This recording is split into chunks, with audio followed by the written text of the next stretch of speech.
Hopefully you had some success in implementing both the weave and peek functions. In this video, we're going to go over the solution to both of them. We're going to first start off inside of our queue.js file and implement that peek function. Before we do, one quick thing I wanted to clarify. You'll notice this note down here where I said do not access the array inside the queue. That was specifically talking about part 2 of this task. For part 1, you definitely are able to and can and absolutely should access the array sitting inside the queue. So for the peek function, we are going to work directly with that array. I do apologize if that was a little bit unclear. All right, so inside of my weave directory, I'm going to find the queue.js file. So inside of here, we have our class queue. I want to add another method called peek to this thing that is going to return the last element, or essentially the next one that is supposed to be returned.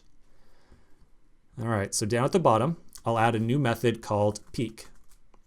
Now first, we need to get access to the last element, or the next element that is going to be returned from calling remove on this queue. So that's essentially the last element inside of our data array. To get access to that last element, we can reference this.data at this.data.length -1, like so. And then we will return that from this method. All right, let's check our tests over in the terminal and see if we have our tests around peek working now. So I'll rerun my tests, and it looks like, yep, the 2 tests that were written around peek appear to be passing correctly, so I think that we're in a good spot. So now we can move on to the weave function. Back inside my code editor, I'll change back to the index.js file, and then I'm going to scroll down to the weave function.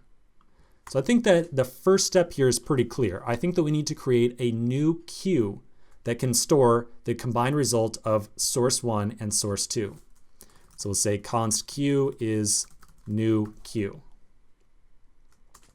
Next, we need to make sure that we somehow iterate through all the different elements inside of source 1 and source 2 without accessing the arrays inside them. And so that's where the peek function that we just defined on a queue is going to come into play.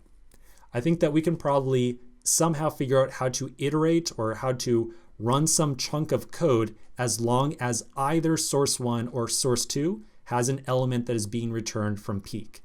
Remember, if there are no elements left inside of our data array in a queue, then the peek function will probably return undefined.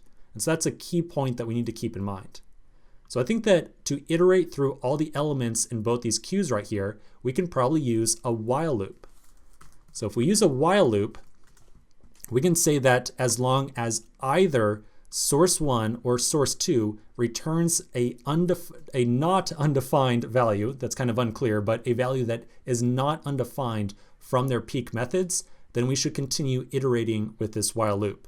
So in practice, essentially what we want to say is source1.peek or source2.peek, like so. So as long as either one of these is returning a method, then we're good to go. Next, inside the while loop itself, we're going to add some logic to first take an element out of source 1 and add it to our queue, and then take an element out of source 2 and add it to our queue. The thing to keep in mind here is that we're not quite out of the weeds with making sure that we are not pushing undefined values into this third queue just yet. So remember, we are saying or here in looking at whether or not we should continue our while loop. So it's entirely possible that source 1 could run out of elements, but source 2 could still have elements inside of it. And based on the conditions of our while loop right now, we don't really have any idea which one still has elements inside of it that we want to continue to pull out. So in short, we have to check the peek function again on both of these queues and make sure that they both still have elements inside them before we attempt to take something out and insert it into the third queue.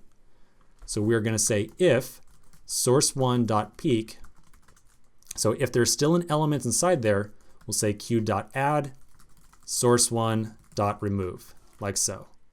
And then we're going to repeat the same process for source 2 as well. So if source2.peek, queue.add source2.remove. All right, so that's looking pretty good. Now don't forget, I can't say it enough, In all these questions, you always want to make sure that you have some defined return value. So at the bottom of the function, after doing all this combination, we will finally return Q. Let's check our tests and see how we're doing. And we have 4 tests passing. Fantastic. So this is looking pretty good. I think that we've got a great solution here.